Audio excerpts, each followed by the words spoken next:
Setelah hampir 1 tahun dibaptis dan memutuskan untuk ikut Tuhan Yesus sampai saat ini, saya masih sering banget dapat pertanyaan, Katanya udah ikut Tuhan, kok perasaan hidupnya masih gitu-gitu aja? Atau kalau misalnya lagi dihadapan yang bermasalahan, wah katanya kamu udah ikut Tuhan, kok masalah kamu masih banyak sih? teman-teman, just a little reminder untuk aku dan teman-teman semuanya, kalau Tuhan itu memang gak pernah menjanjikan kalau ikut dia itu gak akan pernah ada masalah. Bahkan kalau kita cari di Alkitab, gak ada satu ayat pun yang bilang kayak gitu. Tapi dia berjanji, kalau kita ikut dia akan selalu menyertai kita dan tidak akan pernah meninggalkan kita sendirian. Selama perjalanan ini juga beberapa kali saya sudah pernah dikecewakan oleh orang sesama Kristen. Tapi saya merasa justru dari sana saya bisa belajar praktek iman yang mungkin selama ini cuma saya baca dan saya dengar aja. Walau nggak mudah memaafkan, tapi kalau misalnya kita komit, mau ikut apa yang Tuhan mau, pengampunan itu memang nyata. Pada intinya, mau kamu ikut Tuhan, mau kamu nggak ikut Tuhan, ya masalah itu akan tetap selalu ada. Yang membedakan ketika kita ikut Tuhan, kita tuh tahu betul kalau ada satu pribadi yang memang selalu bersama dengan kita, yang selalu menyayangi kita dan tidak akan meninggalkan kita sendirian.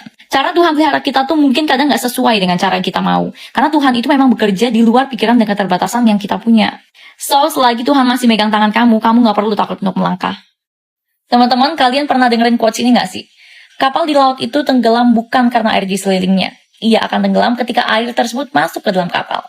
Ibarat kata gini, ketika kita lagi dihadapkan dengan sebuah permasalahan, kita lagi ada di fase pergumulan, jangan biarkan permasalahan itu masuk ke dalam pikiran kita dan kita terus-terusan berlarut dalam permasalahan tersebut. Mungkin sangat mudah untuk Tuhan mengubah keadaan kita saat ini, tapi yang jauh lebih menjadi kerinduan Tuhan itu mengubah hati kita. Mungkin yang Tuhan kasih sekarang itu bukan sebuah kemudahan, tapi Tuhan kasih penyertaan di masa sulit. Mungkin juga Tuhan bukan kasih sulap sekejap, tapi justru dia kasih kita proses pembelajaran. Dan ingat guys, semua masalah itu pasti ada kadaluarsanya. Pencobaan yang kita laluin juga pencobaan yang biasa dan tidak akan pernah melebihi dari kekuatan manusia. Ada sebuah ungkapan yang mengatakan, berdoa tanpa bekerja adalah sebuah kemalasan. Sebaliknya, bekerja tanpa berdoa merupakan sebuah kesombongan. Itu berarti antara berdoa dan bekerja merupakan dua hal yang tidak dapat dipisahkan. Maka dari itu, saudara-saudara, arahkanlah kehidupan kita untuk tetap terus berdoa dan bekerja, serta menjadi teladan, bukan supaya kita diagungkan, melainkan supaya Tuhanlah yang dimuliakan.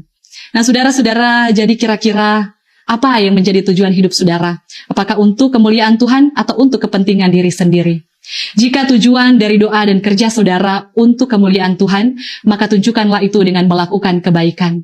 Saudara, melakukan kebaikan kepada orang yang baik kepada kita, itu adalah sebuah keharusan.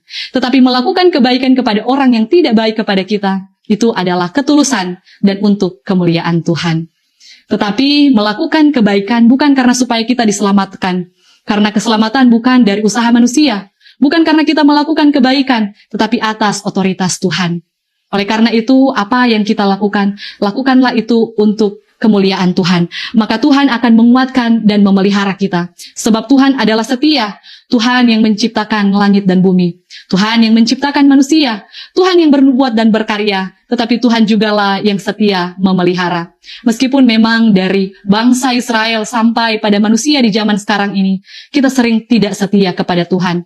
Tetapi kita melihat dari kisah Adam, Nuh, Abraham, Musa, raja-raja, nabi-nabi, kita menyaksikan bahwa Allah tidak pernah meninggalkan kita. Tuhan adalah setia, karena kesetiaannya pada janjinya, sehingga dia memberikan anaknya yang tunggal Yesus Kristus. Yesus Kristuslah yang berdoa dan bekerja. Yesus Kristuslah yang mati disalibkan untuk menebus dosa saya dan saudara. Karena itu kita yang telah menerima kasih karunia dari Tuhan, kita yang telah menerima keselamatan dari Tuhan, peliharalah itu dengan ketaatan dan kesetiaan, dengan terus berdoa dan bekerja, melakukan kebaikan, menjadi teladan sampai Tuhan datang kembali. Tuhan kiranya menolong saya dan saudara untuk menghidupi firman-Nya. Amin.